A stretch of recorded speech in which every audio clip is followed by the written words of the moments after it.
So today we'll do Lily Was Here by David Stewart. Suppose it's becoming a fairly old song now, 1989. Nearly as old as me.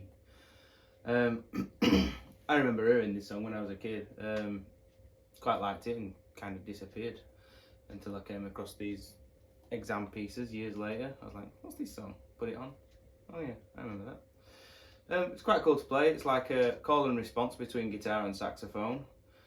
The guitar plays a note and then the saxophone responds back. Bit of a conversation between the two. And it's fairly simple, fairly short. In the key of E minor. It's quite a moody song. Starts off with an E minor chord, which is going to be your middle two fingers, your second finger and your third finger. Yeah, I'm going to put third finger onto the fourth string, second fret, and your middle finger onto the fifth string, the A string, second fret. And then it's a 6-string chord, strummed straight down. It's quite important here to use these two fingers to play this because of what comes in the next bars, and we want things to ring through and make it as easy as possible for ourselves, to be as efficient as possible. And that's going to ring for 2 bars, and then when we get into the theme, you come in on the second beat, so it's like 1, 2, 3, 4, 1. Yeah, and that bar is going to be open second, and then open third, and then when we've just been playing that E minor, them 2 fingers, all they have to do for this part is just come off for them 2 open notes, and then if they just drop down a string, and then you can be on the 2nd fret of your 3rd string and the 2nd fret of your 4th string with a very easy movement there, and these 2 fingers can stay stuck together. Yeah, and then we've got 4 beats of ringing through the next bar. Then we play an A minor, and all we have to do now is put the 1st finger down onto the 2nd string, 1st fret, and we're there. So from the beginning you've got 4, 1, 2, 3, 4, 1, 2, 3, 4, 2, 3, and 2 bars ringing through. Yeah, and then in the next bar, again, 2nd beat we're going to start on. We've got the open strings, and we're going to use those as passing notes to change our hand position now, to get the 2nd fret on our 3rd string on the G, which is an A note, with our 1st finger, so that our 3rd finger, because none of us like using that pinky, is going to play the 4th fret of the 4th string of the D string. Yeah, so you've got, yeah, so from that A minor, it's quite a big change, but you've got a bit of time for the open notes to get set up while you play those open notes. Then the next bar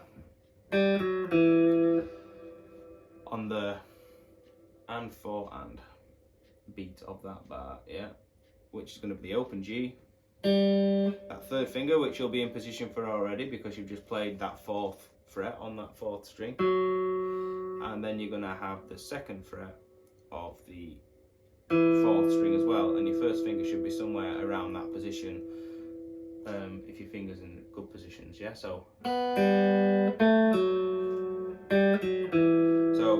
not being lazy, we're not trying to cheat, we're not trying to play it with 1 finger or a big stretch with our 2nd finger, as I see a lot. We want to get that out. The 3rd finger, no stretch, these fingers aren't even got any strain on them yet. So, and then we're back after 4 beats into the E minor chord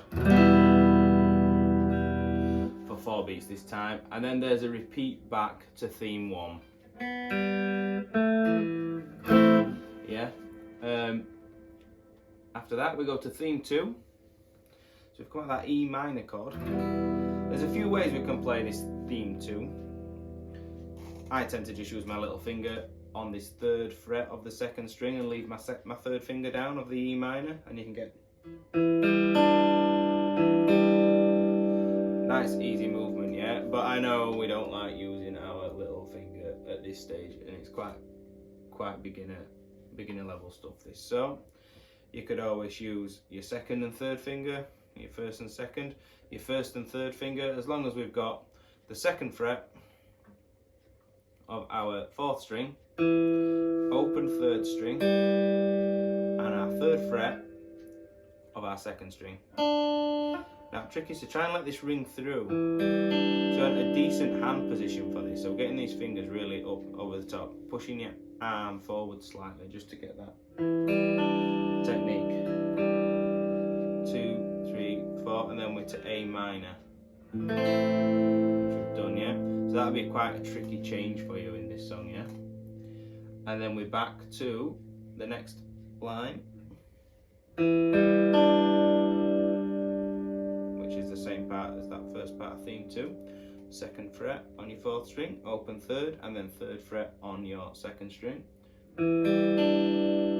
And then we're going to put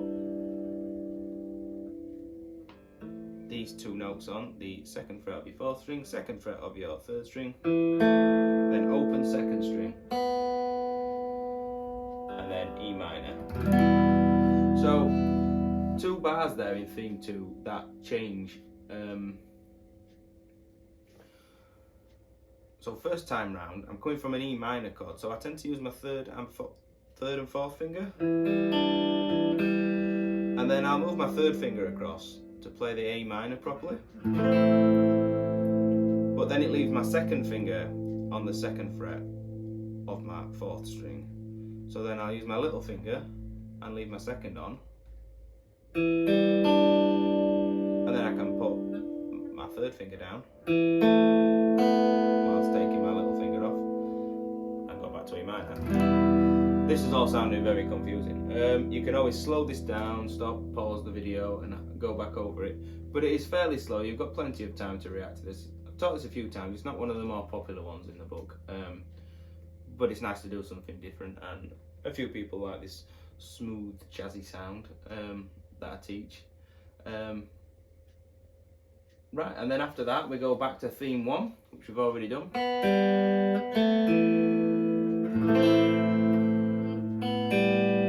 Change position. And then we go to a D major chord, which is going to be second finger, first string, second fret. Yeah. Third finger, second string, third fret. And then first finger over the top to the third string, to the G, second fret. Yeah, and it's a 4-string chord. And that builds up a lot of tension to get back to E minor. And that's the end of that song. Hope you enjoyed that. Have a go at it. I'll post some links to the backing track that has tabs on it and everything for you. Thank you very much.